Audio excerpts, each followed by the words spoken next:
This is the Silver and Black Today podcast, your source for Raiders news and information. Now, here's your hosts, swaggering boisterously. Happy Tuesday, Raider Nation. Welcome back to Silver and Black Today, podcast number 53, just a couple days after our latest CBS Sports radio show. Hey, if you haven't caught the show, it's on Sunday mornings if you're in the Pacific time zone from 8 to 10 a.m. If you're in the Eastern time zone, which I know we have a lot of listeners out there as well, it's mid-morning, right before lunchtime for you, so you actually don't have to wake up early and put on the coffee pot like everybody else out west does. But we had a great show last week. Please listen to that. You can stream that on radio.com.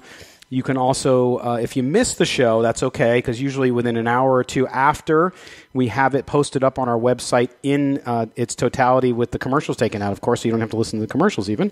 But you can do that as well, so make sure you do it. That, again, is Silver and Black Today on CBS Sports Radio, 1140 a.m. in Las Vegas, Nevada. Stream it on radio.com. We also do our live video stream of that as well, so if you want to look at our mugs, you can do that as well on all the channels. You can find it on YouTube, Facebook, even Twitch TV and Periscope. So right there on our Twitter feed, it's live too. So you can't miss it. Anyway, we are back here at US Fantasy Sports in Las Vegas. We're at their global headquarters. Appreciate them always and their support. I am Scott Gulbransen along with Matt Gutierrez. Matt, you survived the Travis Pastrana jumps. Yes, I did. And he survived the Travis Pastrana jump, so that was a better deal. Yes, and it was another good example of, I think, what Raider fans can get used to when the team moves here, and that is Las Vegas does big events, and we do really cool stuff. I mean, there's always something going on. We were talking about that at the event. There was that jump going on that day. The day before, you had, Summer League going on as well at the same time. NBA, yeah. You had WNBA going on in town. You had the LV Lights FC going on. There was the UFC, big fight card, UFC going on. There's always something. And now, in 2 years, you can add NFL football to the mix. It's amazing how many things are just every day happening in the city, sports related wise. Yeah, and I'm wondering if we can get Travis. And by the way, Travis, you guys did a really cool interview. Haley Brooks from your show, Sports Adrenaline, which you can catch after this show at 6 p.m. here on Spreaker, but you can also catch it Saturday mornings from 8 to 10 a.m. on the same CBS Sports Radio, 1140 a.m. You guys did a really cool interview with him, which was really neat and just a really cool, likable guy. And so seeing him out there and seeing how much he appreciated it, and the whole Evel Knievel background thing. Anyway, but Evel Knievel was Evel Knievel had to be a Raider fan. Yeah, I don't know that for sure, but he lived fits the mold. He lived like one of those 70s Raiders, like we talked about with Peter Richmond last week. Crazy, and the things that he did. You look at it today, and maybe you don't feel the same way about it because it's so commonplace to watch guys do backflips on motorcycles now, and just the crazy. When Tony Hawk did a 1080 on a skateboard the first time, everybody lost their mind, and now that's your warm up. Yeah. The way that these things evolve and change over years.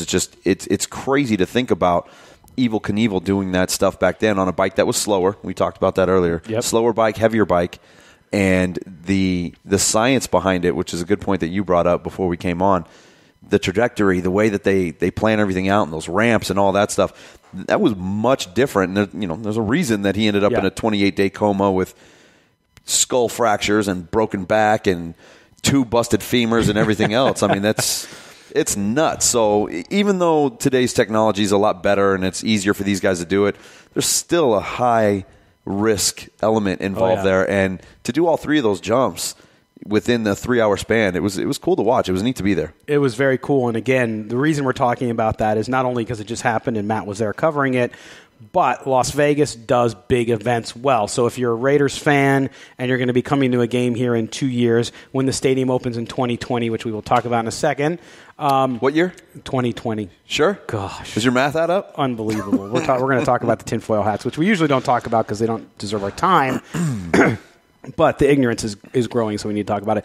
But we do great events big here in Las Vegas. It's what Las Vegas does. And so maybe Travis will come back and jump the stadium. I don't know. There'll be something. Man. There'll be something that he might do there. It wouldn't surprise me. A little hang glider or something like that. Exactly. Once he gets in the air. Yeah, he's doing a residency, as he announced right after, too, at Bally's with the Nitro Circus. So that's pretty fun. Great guy and good for the city. All right, so we're going to move on now to what you're listening to us for, and that is Raider football. What we're going to start off with is, and I usually don't like giving credence to trolls. I don't like giving attention to people who are clearly just trying to get attention. But this week, the tinfoil hat ringleader, the poster child, saying that the stadium here in Las Vegas won't be done until February 2022. Because the stadium is 15%. Now this is it. So it's Zenny Abraham. So everybody knows who he is. I think we're all blocked from him because we're in Las Vegas. But here's what he said, and you can't make this stuff up, right? So he takes Rick Vallata, one of the great guy, business reporter, been here a long time in Las Vegas, wrote a story about the progress of the stadium. He sat down with Webb, the head of the project at the stadium, who works for the Raiders, who we've talked to a couple times. But here's what he said. So taking the story, in the story, Webb said that the stadium was 15% done. So in tinfoil land, math is done this way. And I'm going to read right from this blog post. And he did a video, too, which... I have a friend who's a psychologist. I sent him the video and said, can you watch and tell me if this guy's got issues? Because I really think there is.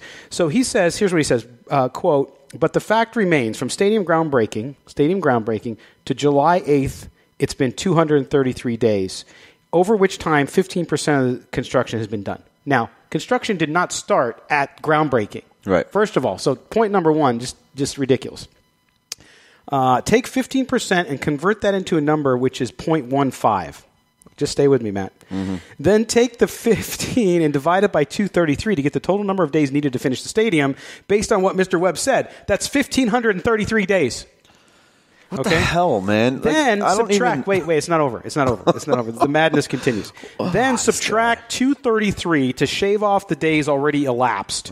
And that leaves us with 1,320 days. Then using a days-to-date online calculator, because those are always right, to find out what day is 1,320 days away in the future from today, we have February 17, 2022. Holy crap. Wow. I mean, wow. You can't make it up. I mean... The amount of numbers in there is just absurd. Well, you're stupid for not understanding it, Matt. I feel dumber for having listened to it now, to quote Billy Madison. Man, all right, first of all, you get dressed every day, right? Everybody gets dressed every day. It takes you longer to put on your shoes and tie your shoes than it does to put your shirt on. Do you base the time it takes you to get ready on just the putting and tying of the shoes? Is that what you do? Well, it takes me 3 minutes to put on my shoes and tie them, so it's going to take me another 3 to put on my pants and another. That is the dumbest thing I've ever heard. This guy is... Man, I don't think tinfoil hat is even... No. He's so far beyond that now. Area 51 thinks this dude is crazy. He's lost his freaking mind if this is the math that he's trying to come up with. Well, and to me, and we'll talk about, I think, which is a serious matter on this in a second, but the point is... State construction, anybody who's worked construction, anybody who knows construction, and of course one of our sponsors here is the Laborers Union Local 872 and Tommy White and those guys, and we talk with those guys all the time, and they explain to us how construction works, right? And because it's 15% done, to your point, does not mean that you can take that amount of time that it took to complete 15% with now, at this point, 500 workers, which is going to go up exponentially over the next few months. Which they didn't start with 500 workers. They started with, I remember it was 50, then it was 125. They were blasting caliche for however many weeks. Correct. And anybody out there that doesn't know what caliche is, it is this crazy hard rock that forms underneath the Vegas Valley, especially when you're in the middle of the valley. It's insanely difficult to get rid of. If you build a pool in this city and you're anywhere in that middle valley, you'd be smart to get what they call caliche insurance, because if they hit caliche, your pool just quadrupled in dollars because it is so hard to get rid of. They were blasting caliche for how long before they even did anything other than move dirt out of there? Yeah, for a good solid month. And they had to move the culvert, too. So that culvert piece, by the way, counts because they were working on the site. So he's including that, which is insane. If you look at the structure, when they started building the structure, Matt, to where they are now, observers from all over the country who watch stadium construction are blown away how quick they're moving. Yeah. Okay, so every day there's a new corner up. It's nuts. Yeah, so they're moving quickly. So Mr. Abraham, I really believe that this guy has turned. I don't know where the turning point was. Okay, but he's an obsessed psychopath. There's just no question about it. I mean, you look at behavior, look at what he does. He has a normal life with some other things that he does, and actually shares some things in common with me as far as digital marketing and things like that. So I understand what he does, but he needs mental help, Matt. I mean, this is a guy who can't give it up. And mental illness, again, is not something to joke about. And we can joke about him and how crazy these thoughts are, but at the end of the day, it's over. Yeah. You lost, dude. Hate on Mark Davis, fine. Hate on the Raiders, fine. Even hate on Las Vegas if you want. But why are you putting out these numbers that are clearly ridiculous? And he's got these Denzines, these fans. That's my question. How many of you people out there, and I don't think anybody listening to our show believes it, but how many people out there really believe the garbage that's coming out of this dude's mouth? Did anybody, was it a video he put out on this? Yeah. Did anybody watch this video and go, oh my God, it's 3 years behind now. They're not going to open up until the middle of the next decade. I mean, who honestly believes this kind of trash? Well, it's tabloid. It's tabloid crap. That's what it is. We're back in the 70s and 80s when tabloids were all the rage. That's what this dude is. He's a tabloid. Yeah, and to me, the other thing with this too, Matt, is it goes far beyond just this conspiracy weird theories where you're using math creatively. But then you have him tweeting last night, right? Because I was like, okay, what is this guy like? Is he on the downslope here, and he's going to just go crazy and fall off the I face feel of like the I earth? should follow this dude just for some comic relief late at night before I go to bed. Some of it's pretty bad. But then sometimes you see him and he seems very normal. Anyway, but he's obsessively tweeting last night about the storm in Las Vegas. Like, and the underlying theme there is see, like Las Vegas is so terrible because he visited the site. This is the last video I actually watched of him. He visited the site after a night of rain, and he said, look, see, it's in a floodplain. This thing's going to flood all the time. The site's flooded. He took a cab. He's shooting video in a cab, this nut. This guy. Okay, and so now, last night, we have power outages, we have lightning, because let me clue everybody outside Las Vegas, because we like to educate folks, especially our cool Raider fans out there. During the summer, we get what we call monsoonal moisture. So the moisture from the Gulf of Mexico, that humidity that we usually never get because we're dry as hell here, moves up, does the same thing in Phoenix and Arizona. Actually, they get it worse. Comes up, and we get those crazy, what are they called? Hullaboobs? Yeah, the big sandstorms, which we actually had one yesterday. Nuts. We had one.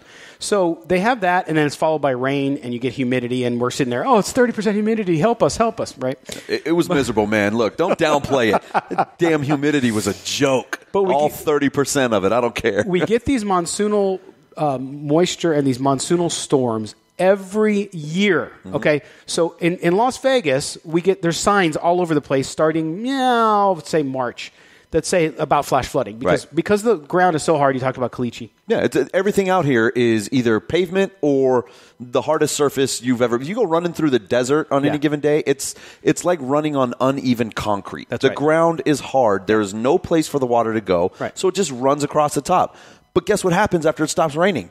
Water's gone. Yeah. It hits all of the different washes, various areas all over the city where they channel all the water, and it's gone. Well, except for the debris laying around from the wind yesterday. You wouldn't know it rained yesterday. Everything's gone. It's dried up. It's over. Well, and that's the thing, too. And you grew up, you were born and raised here. I came in the early 90s when it was a smaller town, and to see in the new areas all the channels that they've built. So anyway, again, he's using these things happening in Las Vegas like it's some justification for him saying, see, this is a terrible place for a stadium. Meanwhile, we continue to grow. The housing prices went up 20% in the last year. Yeah. So anyway, I mean, I'm not going to spend too much more time on this, but if this is a guy you're following, don't follow us. Right. We don't want you because this is insanity. Accept it. Again, make points for why it was a bad investment to put money in the stadium. Make points why Mark Davis moved your team and he's a jerk.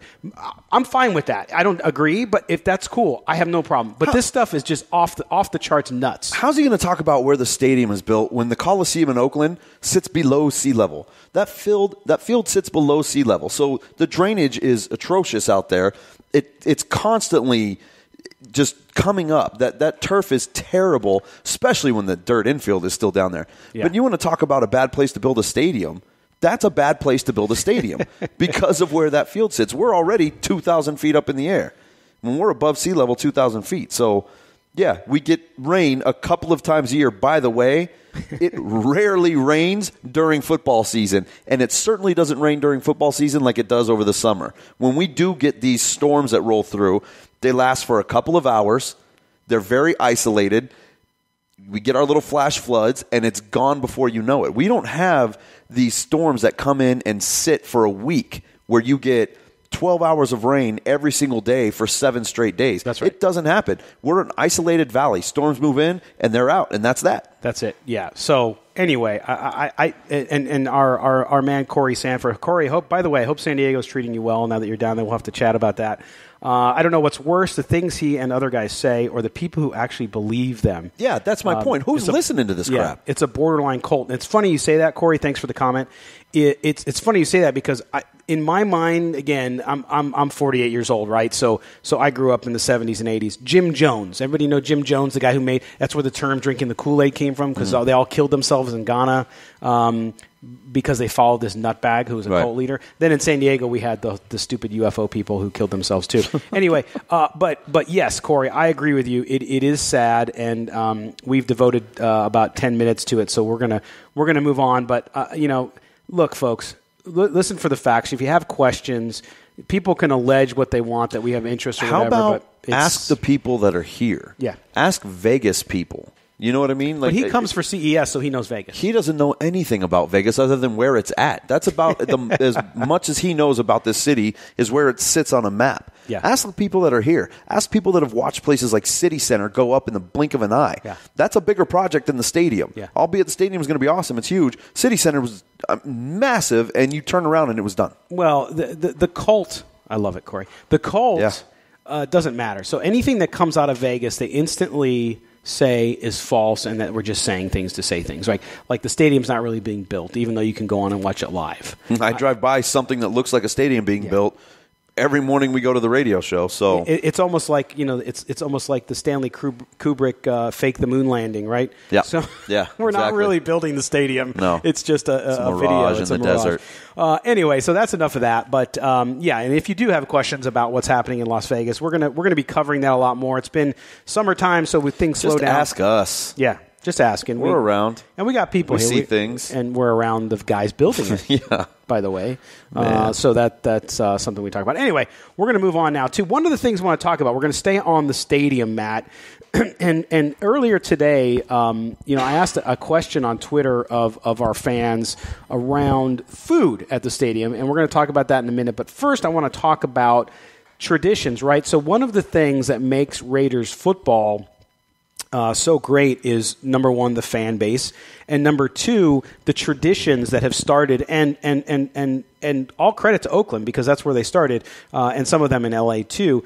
But when it comes to home games, despite the stadium itself, and with all due respect, it's a dump by modern standards. Yeah. Again, by modern standards, great traditions born there. The black hole. We got to start with the black hole, right? Uh-huh. This is the section that visiting players either want to tease or they fear, right? Because going in there, it's going to be loud. Cleveland has their dog pound. Oakland has the black hole. I'll leave it to you guys to argue which is better. But the black hole comparison there, man. There you go. So the black hole, of course. Then the fans, right? So you have the fans, with the exception of the Ronald McDonald burglar guy. There is fans like Gorilla Rilla, the Violator. I mean, these people who dress up, they take very seriously their fanhood, and they're super fans. They come out dressed out. I mean, these are two of the traditions that Oakland's known for. I mean, you see the pictures; they're iconic, right? Yeah. That black hole's iconic. It's awesome. Black hole's great, and Violator actually sits at the 50. Where the tunnel is, where the players come in and out of. He sits over there. He doesn't even sit in the black hole. And then you have Vader sitting on the other end, which has been nicknamed the dark side, which is cool. Yeah. And then you've got Gorilla Rilla sitting in the black hole taking care of that area. But I mean, I just love the passion that Raider fans have, especially in the Coliseum. I mean, you see a lot of that going on at road games. You know, the Raider Nation shows up, and you do see a lot of the costumes and things like that. But in the Coliseum, and especially outside of the Coliseum before games, when you're walking around out there during tailgates, and if you haven't been to a game in Oakland, even if you are a fan of them coming to Vegas, go in the next 2 years. Absolutely. Go to Oakland and get there early and just walk around the parking lot for an hour and a half and see some of these guys and the tailgates and the costumes and the craziness, because it is a religion out there. I mean, they're so involved. But once you get inside the Coliseum, man, it's not just a black hole. There is so much passion and energy and noise coming out of every section, but you get such a collection of crazies in that black hole that it takes on a life of its own. Well, and that's the home field advantage, right? Yeah, absolutely. When it's rolling and they're doing well and everybody's pumped up, it's a hard place to play for anybody. And I think it's loud, man. It's loud. It gets loud in there. And some of the criticism has been, well, you're going to go to Vegas, you're going to have all these visiting fans, which is totally not true. But nonetheless, these are some of the great traditions. So my question is, what follows them to Las Vegas? Now, we know the black hole is an entity in its own. It's trademarked. They have clubs across the country that are affiliated with them. Do they come here? I hope so. Absolutely. I really do. Yeah, then they haven't said for sure. They're Raiders fans, though. Right. They're not going to abandon their team. I just talked about the crazy passion and everything that they have for that team. They're not going to abandon the team. Are you going to get the entire section to literally just pick up and move into the north end zone in Oakland? No, but it's going to have that same, south end zone. I'm going on the wrong end zone. But you're still going to have the collection of crazies that are going to be out there going nuts. I mean, that's what you're going to get. Well, and to me, I think that it's a business opportunity for them too. So, some people, they're not going to do it. They're not, because they haven't said anything yet, right? Officially. But that might be because they're talking to the team. They're trying to get things put together. But also, it's a great business deal for them. If they come out to Las Vegas, it's a whole new entity here. Yeah. And you suddenly start something, and you bring that tradition with, which I certainly hope that they do. Now, one of the things, too, in establishing this home field advantage in Las Vegas and the traditions following them, we already know Gorilla Rilla will, because it's said publicly that they will. But if you Violator's an LA guy, I believe. He's an LA so guy. he'll be up He here. flies up. And like we've said in previous shows, 70% of the fans who go to Raiders games live outside of an hour outside of Oakland, so they travel. And LA, you talk about the airport being busy all the time as well. Always. So prices will be higher here. Okay, so your crowd is definitely going to change a little bit just because of economics.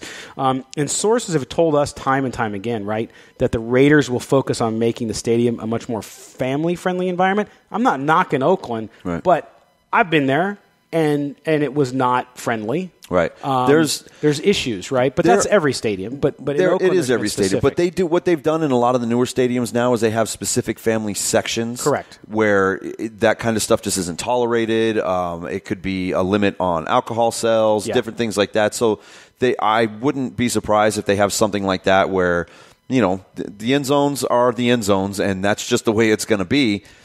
Go in at your own risk kind of thing. But when you're down on the lower level, the more expensive seats, you're on the 50-yard line, you're in the club level, things like that, I think it'll be a little more subdued. Now, that doesn't mean it's not going to be loud, because I've been all over the country to watch Raiders games, and Raiders fans are loud. It doesn't matter where they're at. It doesn't matter how many there are. They're loud. Yeah. So it's not going to be any different, because it's not like Raider fans are suddenly not going to go to games because they're in Vegas. Like, I really love flying into Oakland and dealing with the BART and that horrible stop right outside the Coliseum. but I couldn't stand going to Vegas and being on the Las Vegas Strip. That's not going to happen. Raider fans are still going to go to the games regardless of where they're from. Yeah, and we had author of Badasses, Peter Richard, on our show on Sunday, and here's a guy who wrote one of the most scathing pieces I've read on Vegas. I mean, just venom, dude, hating on Vegas. It called Gomorrah. It talked about being heartless and that it was just ridiculous. In fact, but Peter Richmond, I'm going to play this clip, Matt, and we'll get back to a little bit of the stadium stuff. But just to talk about Vegas, you're talking people are going to come. Absolutely, they're going to come. But here's Richmond on what he said, how he changed his mind around Las Vegas. I think there's a possibility. Not only are they going to be getting rubbed off on by Gruden's aura and try to play for him better, they also know the whole world's watching. And that's where my thinking has changed, having watched the Golden Knights. Okay. And I was thinking back when I was writing for Vice, I was thinking about the NFL and its institutional model, and then where's the fit here? Where Oakland, the port town versus no. Having seen what happened to that amazing hockey team, which captured everybody's imagination, even made the NHL interesting to friends of mine who didn't watch the NHL. So, that might have started something that could lead to something pretty special. Yeah. So again, to your point, people will come here. We've proven, obviously, with the Golden Knights' success that people in Las Vegas are going to support it, and it's not just all visiting fans coming. So that's good news, and it's good. It's good people are coming around to it. It's funny that people think that because Vegas has never had a pro sports team that somehow nobody here has ever watched a sport.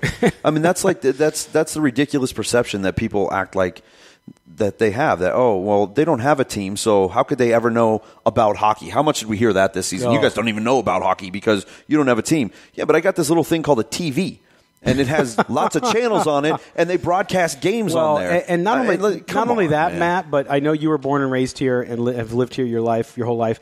But most of Las Vegas is from outside Las Vegas, right? So even in his piece, he criticized how many times have you met somebody born from Las Vegas? And on the show, you chided him a little bit on that, and he was like, "Oh my gosh, your grandfather worked on the railroad." Yeah. I mean, all that stuff. So he was surprised by that. Again, it just shows that if you don't dig deeper and find out the history of the city, not just Bugsy Siegel, you'll actually see that there's structure here. Well, I don't think what people realized was that, yeah, everybody's from somewhere else, but the one thing that everybody has in common that lives here is Vegas is home, whether it was originally home or not. That's it's right. home. You give those people something to rally around, which is what the Golden Knights became, a rallying point for all of the local people now that live in Las Vegas. That became a rallying point. Now you're giving them something else, a 65,000 seat stadium with the silver and black inside. That will be a rallying point. Some people will not change allegiances. I don't think any Bronco fans, Chiefs fans, or Chargers fans are jumping. Well, maybe Chargers, because that's a different. No, that's a different situation because of all the hate going on right there. But the traditional fans probably will continue to be fans of their teams. But for the most part, people are going to rally, and after a year or two, you're going to see way more Raider jerseys walking around the city. Yeah, and you also have people who will switch allegiance. I don't care what they say. That's the one thing we saw with the hockey, right? And with Las Vegas, in droves, man. Yes, to build on your point. And, of course, it's easy to like a winner, of course. But I will say this, and that is everyone's come here from somewhere else. A lot of them came from big sports towns. So you do not have ignorant backwoods folks here who don't know their sports, to your point. I don't get that. I know. Where does that come from? It's just a misconception. So you have people from Chicago, from New York, from Philadelphia, from the Bay Area. A lot of people from the Bay Area now coming down here because you see the Golden State jerseys everywhere. They got here and quit watching sports, apparently. Yeah, so they're here. They know sports, and they're going to support the Raiders. And I had a neighbor tell me that. I talked about that. I had a neighbor tell me, listen, I'm a Giants fan. I'm a Giants fan, but when they get here, they'll be my second team, and I'll root for them here when they're not playing the Giants. Right. And that's what we saw with the Golden Knights, too. And why wouldn't you? Why wouldn't you want to do that? Yahoo boxing writer Kevin Iole, who I used to work with at the RJ, he's a Pittsburgh Penguins fan his whole life. Mm-hmm.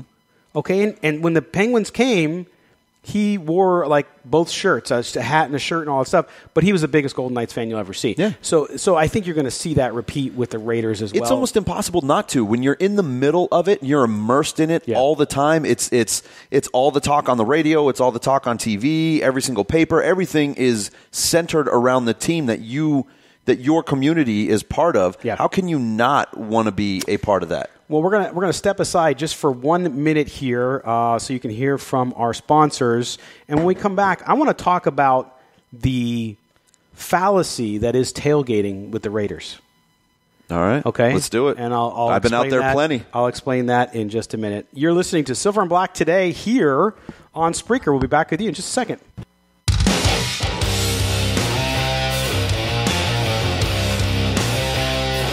right. Happy Tuesday. If there is such a thing as a Happy Tuesday, it's one more day closer to Friday. So you got to like that piece of it, right? It's not Monday anymore, so that's good. Yeah, that's true. See there? Yeah. What an optimist you are. Yeah, Glass half full. I'm the optimist at the table. Mad Matt. Never. You're back with Silver and Black today, our podcast number 53. We're talking about traditions coming from Oakland to Las Vegas. And I want to talk about one of the traditions that has created a lot of uproar with the stadium with some folks, and that is because the stadium will not have on-site parking, okay? The tailgating thing. And, Oakland tailgating. Oh, my God, it's everything in Oakland. How can you not have tailgating? It's freaking ridiculous, right? So 2 things. One is there's not that many spaces in Oakland. Everybody sounds like there's 30, 40,000 people tailgating. Doesn't happen. There's 9,000 total parking spaces in Oakland, okay? I think I have that right. Then, as much as the Raider fans talk about it, here's a survey that Fanatics did, the company who owns the store, the shirts, and all that stuff, but they also have a news website. They did a survey of 3,000 fans. So 3,000 Raider fans were surveyed back in 2016. Raiders fans listed tailgating as their least favorite tradition. Okay. Wow. Number 1 was the wearing your jersey and kind of the dress up and make black and silver and all that kind of stuff. Right. So out of all the fans, they finished last as far as the percentage of them saying that tailgating was their top tradition. So I want to know where this guy. I think it's the Colt folks who were just trying to create issues. Look, I grew up tailgating in San Diego, so I get it. In California, when you got a massive parking lot, and San Diego had a lot more spaces than Oakland, I get it. Okay, It's fun, and we're going to have tailgating here. It's just going to be off-site. So Off-site by a quarter mile. I mean, we're not talking about the north end of the strip here. That's right. Right. And it's right across the street practically. And I think that's going to create, I think partying and quote-unquote tailgating on the strip at Mandalay Bay and whatever they're going to do around that. And, by the way, the district that will be built, and I say district, that's my word, nobody said that's going to happen, around the stadium, the businesses, the bars, the restaurants, the hotels that are going to go up there. The shift from industrial to commercial, that is that area. That is correct. You're going to have an area much like St. Louis's Ballpark Village. Now, in St. Louis, outside of center field at the New Busch Stadium, I say new, I don't know, it's like 10 or 12 years old now. But anyway, outside there, a few years ago, they built, in essence, what was kind of a long building and a couple other buildings, and it's all restaurants and bars and sports bars and stuff like that, and they call it the Ballpark District. Okay, right.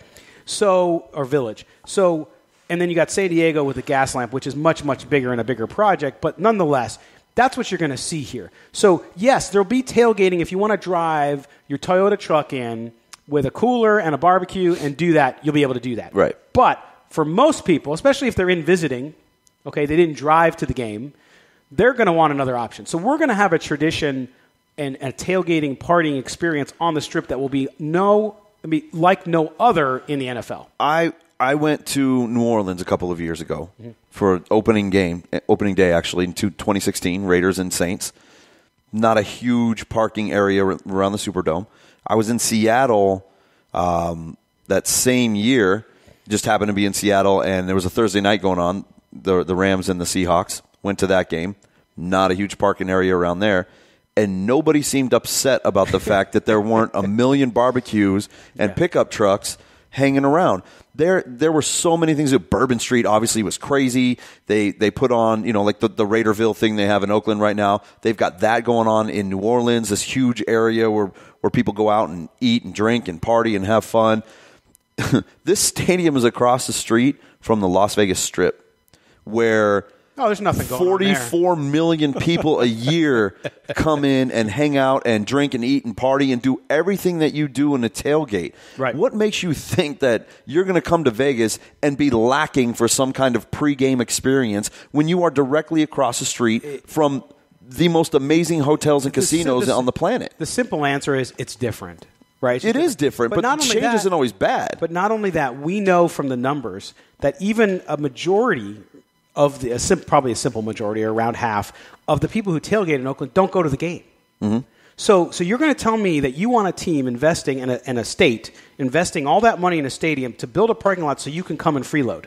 Right. And I'll tell you what, mentioned... That's what you're saying, right? Right. And you mentioned that it came in last on that list. I don't know how many people out there have actually hosted a tailgate party. That's a lot of work. It's fun. Don't get me wrong. It is great to get all your people together, your friends, your family. You're all fans of the team, and you get out there for hours, and you hang out and drink and eat and all the good stuff. But it is a ton of work. And anybody that's hosting these parties, yeah, of course you're going to put that last, because while it's a good time and you enjoy yourself, it is a and you never make 2-day kickoff. Process. And you never make kickoff. No, it is the amount of time and effort you put into prepping all your food, the amount of money you spend every single week, and then the amount of time that you spend just being essentially a party host during your tailgate is insane. And then the cleanup afterwards. God forbid you lose the game. You know you're going to get out of that stadium pissed off. Now you got to go deal with all this cleanup garbage. Man, it's work. And that's why I'll tell you, that's why I call them freeloaders, because I think most of them don't go to the game. Not most of them. I say a lot of them don't go to the game. They're taking up parking lot space. They want to be at the game but not be in the game and pay to get in the game. Right. And so they do that. Put your TV on in your trailer and sit back and watch. Now, that doesn't say I don't do it. I did it when I first moved back to Las Vegas, my alma mater, UNLV. I bought a tailgate spot out there in the worst college football stadium in America. Yep. And I bought a tailgate spot out there, and I did it. And that's what I hated, because I had to freaking rush and put everything away because I got kids, and it was just a pain in the butt. And I enjoyed it while it lasted for that hour and a half, and then all of a sudden you had to get ready to go. But the other thing is, we continue to hear that the Raiders are going to buy Bally High, the golf course, and make that a parking lot where you would have your tailgating. Right. So I'm going on record right now as I want to start a tradition. I'm going to try to do it. Now, I may fail miserably, Matt, but you're going to have it. You said it's about a quarter mile. I think that's right. And I want to start the march. You tailgate, and then a freaking big horde of silver and black fans march from that parking lot to the stadium, maybe led by a band. We got to figure out, get the drum guys from the Google. Yeah, we get the night drum crew. Drum bots. Get those, and you make a procession, and you just hear that noise, and you see that line of people. Let me tell you, it's going to be great. I know it's going to be different for Raiders fans from Oakland or from L.A., but it's going to be special, and it's going to be different, and you're going to do things like that. You're going to have entertainment around the stadium that you're never going to see anywhere else. One of my favorite parts about going to Knights games out there at T-Mobile, they have anybody that's not here. You have an entire plaza in front of T-Mobile Arena, leading from the Strip all the way down to the front doors of the arena itself, and they call it the Park. And there are restaurants and shops and bars and all kinds of stuff all the way along the thing. And before games, it is packed with Golden Knights fans. I mean, from one end to the other, and you get a lot of the other fans too. And what you get is this kind of, bar hangout atmosphere where everybody's just having drinks and enjoying company, and it's like a patio party, taking jabs at each other because you're wearing the other colors, but in a fun way. Everybody's having a great time, and then as it gets closer to game time, this wave just starts to move. Yeah, everybody just starts, and it's a small area. It's not going to be the walk from Bally High where you have this nice wide open spaces to go. It's a small area that everybody just wave of people makes their way over to T-Mobile, and it's really fun to see that. It would be the same kind of thing. Sound some crazy horn, let everybody know it's time to clean up and roll. You got 10 minutes, and then we're walking. That's right. Yeah. That's right. So I had funny because I asked people on Twitter if you were going to, let's say the black hole comes, that's great. But if there's another fan section, what would you call it? I had one recommendation was the silver mine. I say the black and silver mine because it's Nevada, which is kind of funny. So I thought that was a good recommendation. The other thing we asked today, Matt, on Twitter, which can be a mixed bag sometimes depending on who answers, is about stadium food. Now, one of the things that people love about traveling around the country. I know you've done it, I've done it for sporting events, and that is every place has something different. If you're in Cincinnati, you get a fried bologna sandwich. Dodger dog, man. You get a Dodger dog in L.A. You get a fish taco in San Diego. You get a cheesesteak in Philly. All these signature foods based on where you're at, right? Great craft beers in Milwaukee. Just a heads up. Good stuff. There you go. But we asked what would be the signature stadium food at the new Las Vegas, the Raiders Stadium, and we gave 4 options. One was signature tacos. We're in the Southwest, okay? Number 2 was Hawaiian barbecue. For those people who don't know, they call Las Vegas the 9th island. Mm-hmm. We have a crap load, and I say that in a lovingly way, of Hawaiians who have moved here. Love our island people, man. We do. They're awesome people. Poke bowls, so a little bit of the sushi influence, and again, the Asian community here in Las Vegas continues to grow at a massive pace. And then 4th was a Capriati's signature sandwich. Now, if you know, in your area, if you have a Capriati's, you know what you're talking about, the Bobby, right? Oh, the best sandwich. So good, man. Capriati's is the best. Capriati's is actually started in Delaware, but it's based here in Las Vegas. 2 alums from UNLV actually bought it back several years ago, and so they're very big here in Las Vegas. So we asked that question, Matt, of what it would be, and overwhelmingly 58% of those who responded said tacos. Yeah. Signature tacos. A lot of good taco joints out here, man. There are. A lot of good taco joints. There are. And we need to get a couple of them over here and start catering our podcast. There you go. We need a sponsor. Yeah. And then the second was Hawaiian barbecue. Nice. So at 21%. I know one particular taco place that I went to high school with the girl who runs the joint, and she's a big Raiders fan. Well, there you go. We'll have to hit her up for radio and podcast sponsorship. But anyway, so that's the kind of fun stuff. I mean, we're 2 years away, but I think that's the stuff that you like to talk about now, because you want to talk about how this will become distinctly Las Vegas and how it will make its mark outside of the beautiful structure and all that stuff that's going to happen. Right. But the traditions, we know because we see him on Twitter, the Raider Elvis guy who I think lives in Bakersfield or Fresno or somewhere like that, he's going to come out and he's going to dress as Elvis. I think there's already one there, actually. Yeah. But we got half a dozen of them at Knights games. Yes, exactly. Although I don't like the ones at Knights games. They don't do anything. They just sit there. Sit there and watch the game. Enjoying the game. You got to do something. You got to earn their way. But anyway, so what else, though? What else could be distinctly Las Vegas in the stadium? That's a question I pose to folks out there, too, if you want to respond in chat here on Spreaker or send us a message. What else? Bottle service. Oh. Let's get some bottle service in some of these sections, man. Right? I mean, that's how Vegas is that. Bottles. Tony knows all about the bottle service, man, and the bottle rats too. Bottle rats. You get the bottle rats out there. Bottle rats trademark. That sort of thing. And I think that the hockey team, the Golden Knights, did a nice job of that, of incorporating things.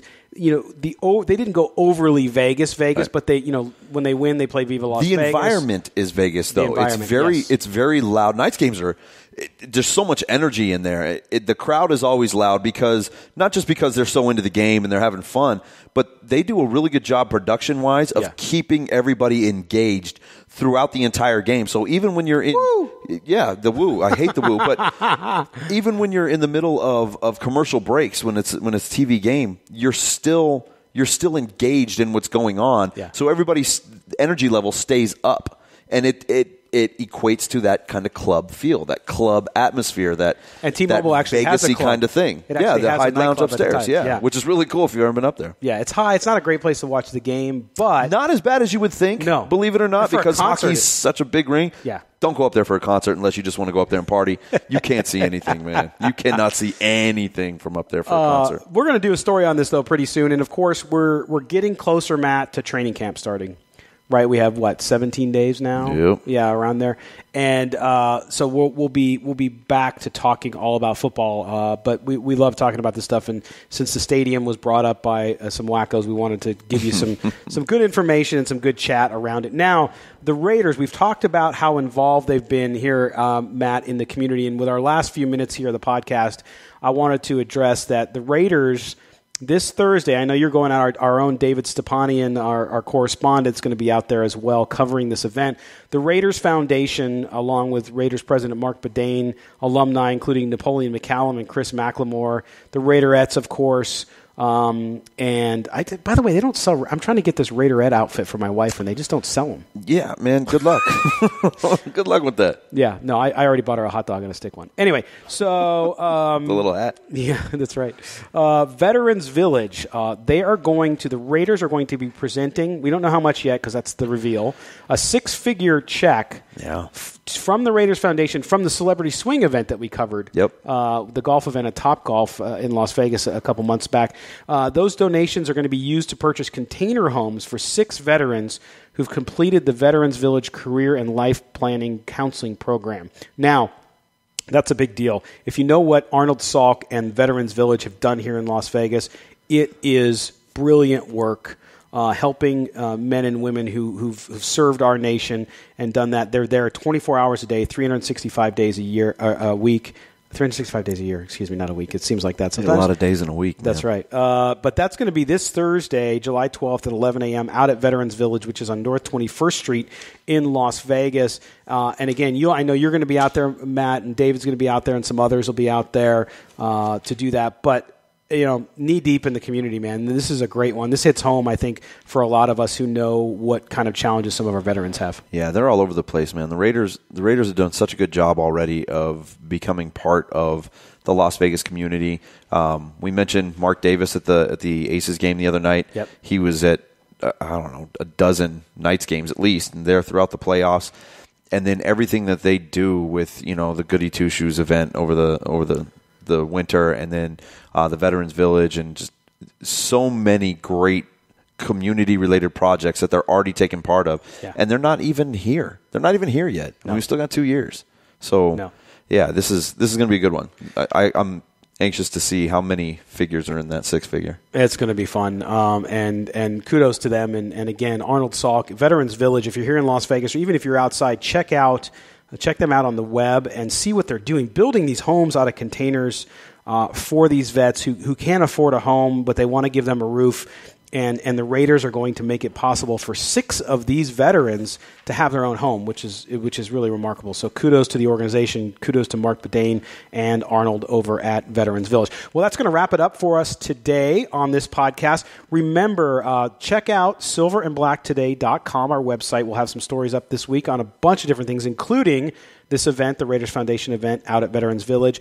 We'll also have our radio show on Sunday. We're going to have a very special guest from the American Flag Football League, which is the flag football league you've been seeing on television, and it's owned by the NFL, and it's got some NFL. So I saw Michael Vick playing.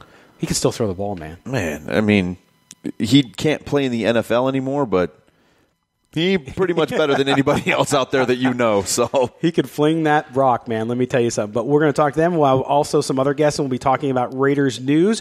Join us on CBS Sports Radio, 1140 a.m. in Las Vegas. Radio.com is where you stream it, and you can also catch the video in all the channels. Just look at the website, silverandblacktoday.com, for all those details. Follow us on Twitter, silverblack, 2 day. DAY, and also like our Facebook page. We get a lot of information up there, too. We like to interact with you as well. Matt, thanks, man. Went by quick. And Matt's I'm not going anywhere. No, you're not going anywhere. Coming up at 6 o'clock right here on Spreaker. Search on Spreaker for Sports Adrenaline Las Vegas. They're going to talk all about the Las Vegas sports scene. I'm sure you'll talk about Travis's jumps over the weekend and his replication of the Evel Knievel Daredevil stunts, and everything else that is Las Vegas sports. Make sure you tune into that 6 o'clock. That's Tony Cordasco and Matt Gutierrez, so he'll be back. Matt, thanks, man. Yes, sir. And until Sunday, guys, we'll see you, and hopefully we're getting closer to training camp, folks. Finally. We're getting excited. We can actually talk about real football. For Matt Gutierrez, I'm Scott Gulbransen. We'll see you next time here on Silver and Black Today.